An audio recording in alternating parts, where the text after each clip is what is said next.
Friends, welcome to my YouTube channel Seth study point by Girish Chandra Seth. आज का topic है general, governor general और viceroy. Trick के साथ आपको याद कराने के लिए जनरल, गवर्नर जनरल और वाइसराय। इनको बताने से पहले आपको ब्रिटिश साम्राज्य की नींव किस प्रकार पड़ी उसके संबंध में थोड़ा आपको अवगत कराते हैं। और इसी के साथ एक अनुरोध कि यदि आपने इससे पहले इस चैनल को सब्सक्राइब नहीं किया है तो कृपया सब्सक्राइब कर लें, ताकि आपको इसी प्रकार की अच्छी जानकारी भविष्य में स्वतः मिलती रहे। चलिए वीडियो शुरू करते हैं। परिचय। ईस्ट इंडिया कंपनी का परिचय। ईस्ट इंडिया कंपनी को माननीय ईस्ट इंडिया कंपनी या अनौपचारिक रूप से जान कंपनी के नाम से भी जाना जाता था। यह एक संयुक्त स्टाफ कंपनी थी जिसकी स्थापना ईस्ट इंडीज के साथ व्यापार करने के उद्देश्य से की गई थी।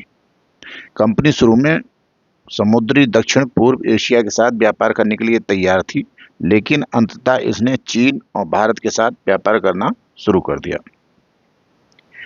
इसे मूल रूप से ईस्ट इंडीज में व्यापार करने वाले लंदन के गवर्नर और मर्चेंट्स की कंपनी के रूप में अधिकृत किया गया था। क्या नाम था ईस्ट इंडिया कंपनी का पहले?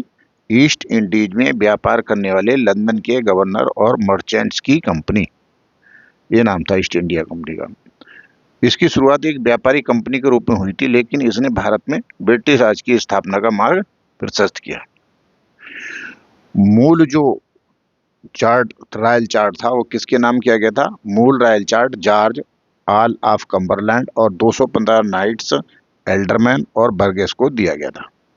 चार्ट ने कंपनी को 15 साल की शुरुआती अवधि के लिए केप ऑफ गुड होप के पूर्व और मैगलन जलडमरू मध्य के पश्चिम के सभी देशों के साथ व्यापार करने का एकाधिकार दिया था।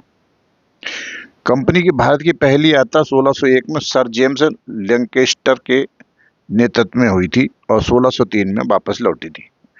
इस यात्रा के दौरान इंडोनेशिया के जावा द्वीप में के बैंटम में कंपनी का पहला कारखाना स्थापित किया गया था। सूरत को एक पारगमन व्यापार बिंदु के रूप में 1608 में स्थापित किया गया था। 1608 में सर विलियम हॉकिंस के नेतृत्व में एक समुद्री जहाज सूरत पहुंचा और उनके द्वारा संचालित जहाज सूरत में लंगर डालने वाला पहला जहाज बना।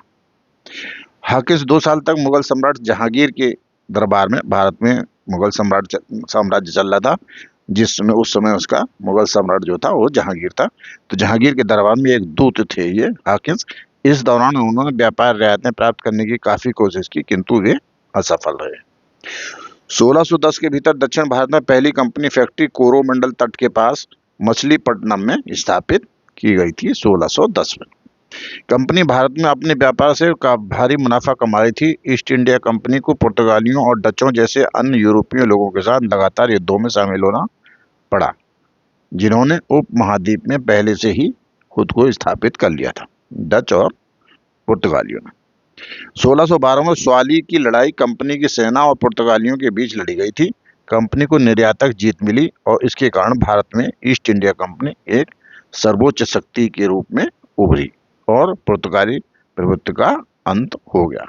इसके साथ कंपनी ने भारत के मुख्य भूमि में अपना क्षेत्रीय आधार बनाने का प्रयास शुरू कर दिया।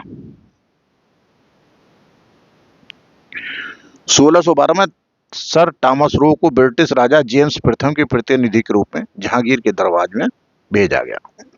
सर टॉमस रो सूरत और अन्य क्षेत्रों में कंपनी के लिए निवास और कारखाने स्थापित करने के विशेष अधिकार हासिल करने में जहांगीर से हासिल करने में सफल रहे। धीरे धीरे कंपनी ने अन्य यूरोपीय कंपनियों पर अपना प्रभुत्व स्थापित कर लिया और 1619 में सूरत और 1639 में मद्रास और 1668 में मुंबई और 1690 में कोलकाता में व्यापारिक केंद्र स्थापित किए।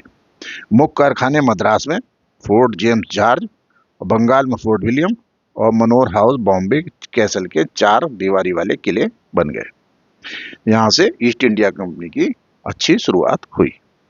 वर्ष 1670 के आसपास कई अधिनियम के जरिए कंपनी को क्षेत्र हासिल करने की और मुद्रा डालने के और सैनिकों की कमान संभालने और गठबंधन बनाने और युद्ध में शामिल होने और अपने अधिग्रहित क्षेत्र में दीवानी और आपराधिक हथियार क्षेत्र का इस्तेमाल करने के अधिकार प्राप्त हो गए। इसे दीवान कंपनी की शक्तियां काफी बढ़ गई। बंगाल में मुगल सम्राट ने 1770 में कंपनी के लिए व्यापार कर सीमा शुल्क पूरी तरह से माफ कर दिया और गवर्नर जनरल रॉबर्ट क्लाइव के नेतृत्व में कंपनी फ्रांसीसियों पर प्रभुत्व हासिल करने में सफल रही, जो देश के कुछ बंदरगाहों तक ही सीमित थे। कंपनी अपनी सेना में भारतीयों को भी नियुक्त कर रही थी और 1673 तक उनके पास लगभग 67,000 सैनिक थे। वो भारत में एक प्रमुख शक्ति बन गए थे और कंपनी द्वारा राजनीतिक उद्देश्यों के लिए उनके बड़े पैमाने पर उपयोग किया गया। बंगाल, मद्रास और बॉम्बे की प्रत्येक प्रेसिडेंसी के पास अपनी पैदल सेना, घुड़सवार सेना, तोपखाना और घुड़सवार तोपखाना इकाइयां थीं। उनके पास एक नौसेना भी थी। ईस्ट इंडिया कंपनी अक्सर उपमहाद्वीप के आंतरिक राजनीति में हस्तक्षेप करती थी। वो एक स्थानीय शासन को दूसरे के विरुद्ध खड़ा करती रहती थी। 1757 में प्लासी के युद्ध में बंगाल के नवाब को अंग्रेजों ने हरा दिया और एक अंग्रेज कठपुतली को गद्दी पर बैठा दिया। कंपनी शासन प्रभावी रूप से 1764 में बक्सर की लड़ाई के बाद शुरू हुआ। अब जब बंगाल के नवाब ने बंगाल, बिहार और उड़ीसा की दीवानी अधिकार कंपनी को सौंप दिए और रॉबर्ट क्लाइव को बंगाल का गवर्नर बना दिया। 1773 की रेगुलेटिंग एक्ट कंपनी ने कई प्रशासनिक सुधार लाए और वारेन हेस्टिंग्स को बंगाल का, जो कोलकाता है, का पहला गवर्नर जनरल बनाया, जिसका नियंत्रण अन्य दो प्रेसिडेंसी पर भी था। वीडियो आपको अच्छी लग रही हो, कंटेंट अच्छा लग रहा हो, जानकारी आपको एक जगह मिल रही हो तो कृपया लाइक करते रहिए, शेयर करते रहिए और कमेंट करते रहिए, ताकि आपको और आपके दोस्तों को, आपके साथियों को और पढ़ाई करने वालों को, कंपटीशन देने वालों को इसकी फायदा मिलता रहे।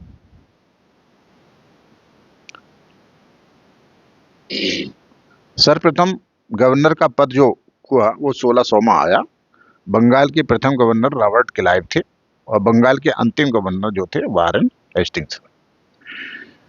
बंगाल के गवर्नर के पद को 1773 के रेगुलेटिंग एक्ट के तहत समाप्त करके गवर्नर के पद को बंगाल का गवर्नर जनरल में परिवर्तित कर दिया।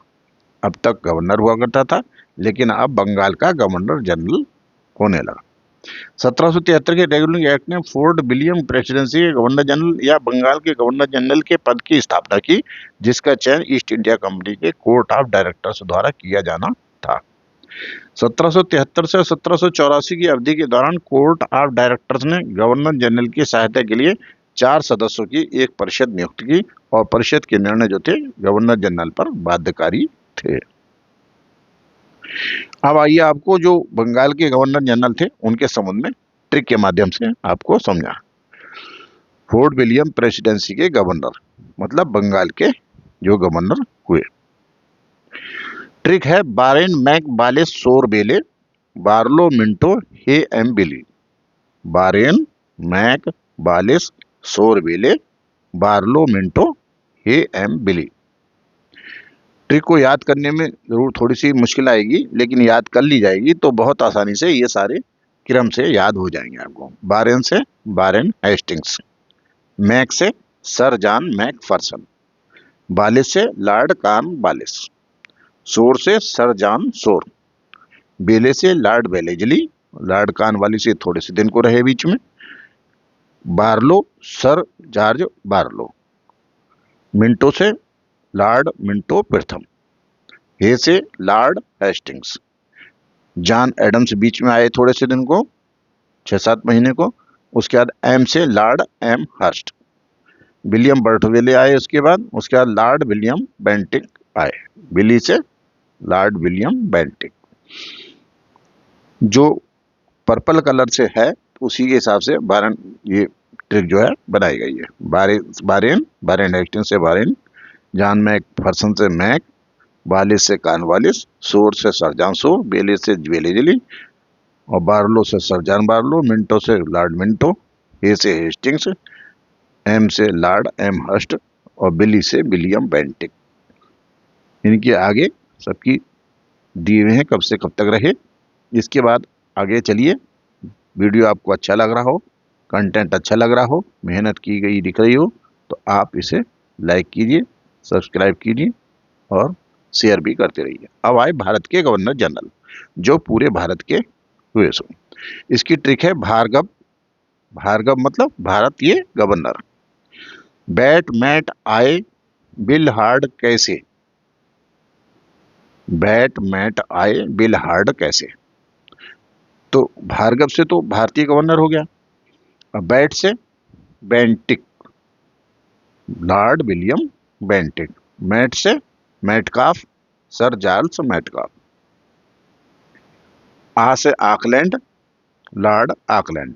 ए से एलनबरो, लॉर्ड एलनबरो। बिल से Wilberforce, Bird William Wilberforce Bird. हा से हार्डिंग, सन हेनरी हार्डिंग। डा से डलहौजी, लॉर्ड डलहौजी। कै से कैनिंग, लॉर्ड कैनिंग। से एक्स्ट्रा अलग से है। तो पहले हो गए लॉर्ड विलियम बेंटिक 1833 से 1835 तक, सर चार्ल्स मैटकाफ 1835 से 36 तक, आकलैंड 1836 से 42 तक, एलनबरो 1842 से 44 तक, बिल्बरफोर्स वर्ड 1844 से 1844 तक, हार्डिंग 1844 से 48 तक, डलहौजी 48 से 56 तक, और कैनिंग जो है 56 से 58 तक। जैसे अब किसी पीसीएस के पेपर में, प्री पेपर में डेट पूछी गई थी, उसी हिसाब से इनकी डेट भी शामिल कर दी गई है, आपको याद करने में थोड़ी मदद मिलेगी। 1858 के भारत सरकार अधिनियम के पारित होने के बाद ग्राउंड का प्रतिनिधित्व करने वाले गवर्नर जनरल को वायसराय के रूप में जाना जाने लगा। अब इसके बाद जो है गवर्नर जनरल जो है वो वायसराय के रूप में, वायसराय शब्द लग गया, गवर्नर जनरल खत्म हो गया। अब वायसराय शब्द के पास लेकिन कोई वैधिकानिक अधिकार नहीं था। अब आइए वायसराय की ट्रिक देखिए। भारत के वायसराय के एला मनाली रिडलाए कमी हाफोरी इवेलिमिमा सी। के एला मनाली रिड लाए कमी हाफोरी इबेलिमिमा सी। 21 वायसराय हुए, 21 वायसराय की ये ट्रिक है। ट्रिक के लिए थोड़ी सी मेहनत कर लीजिए, दिमाग से थोड़ा सा कर लीजिए, तो आपको अगर ट्रिक याद रह जाएगी तो भारत के सारे वायसराय आपको उंगलियों पर याद हो जाएंगे। के एला, के से कैनिंग, लॉर्ड कैनिंग 1858 से 1862। ए से एल्गिन प्रथम, लॉर्ड एल्गिन प्रथम 1862 से 63 तक। ला से लॉरेंस, लॉर्ड जॉन लॉरेंस 1864 से 69 तक। मा से मेयो, लॉर्ड मेयो 1869 से 1872 तक। ना से Northbrook, lord Northbrook 1872 से 76 तक। ली से लिटन, लॉर्ड लिटन 1876 से 1880 तक। री से रिपन, लॉर्ड रिपन 1880 से 1884 तक। डा से डफरिन, लॉर्ड डफरिन 1884 से 1888 तक। ला से लैंसडाउन, लॉर्ड लैंसडाउन 1888 से 1894 तक। ए से एल्गिन, लॉर्ड एल्गिन द्वितीय 1894 से 99 तक। का से कर्जन, लॉर्ड कर्जन 1899 से 1905 तक। मी से Minto second, Lord Minto second 1905 से 1910 तक। हा से हार्डिंग द्वितीय, लॉर्ड हार्डिंग द्वितीय 1910 से 1916 तक। फो से फोर्ड, लॉर्ड चैम्सफोर्ड 1916 से 1921 तक। री से रीडिंग, लॉर्ड रीडिंग 1921 से 1926 तक।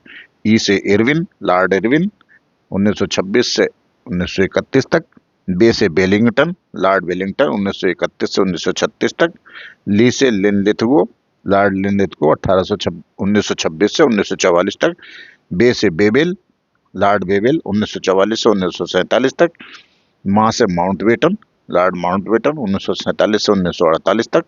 और सी से चक्रवर्ती राजगोपालाचारी, सी से चक्रवर्ती राजगोपालाचारी 1948 से 1950 तक। इस प्रकार आपको वायसराय, गवर्नर जनरल और जनरल के संबंध में थोड़ी जानकारी उपलब्ध कराने का प्रयास किया गया है। भरपूर प्रयास सब जगह से संकलित करके एक जगह ही करके आपको प्राप्त कराने का काफ़ी प्रयास किया गया है। इसमें जानकारी आपको अच्छी लग रही हो, लाइक कर रहे हो जानकारी को, एक जगह संकलित हो, तो आप इसको लाइक कीजिए, कमेंट कीजिए, शेयर कीजिए, और नए हैं तो सब्सक्राइब कीजिए। सब्सक्राइब जरूर कर लीजिए, क्योंकि इसके बाद ऐसी अच्छी जानकारी आपको स्वतः ही मिलती रहे।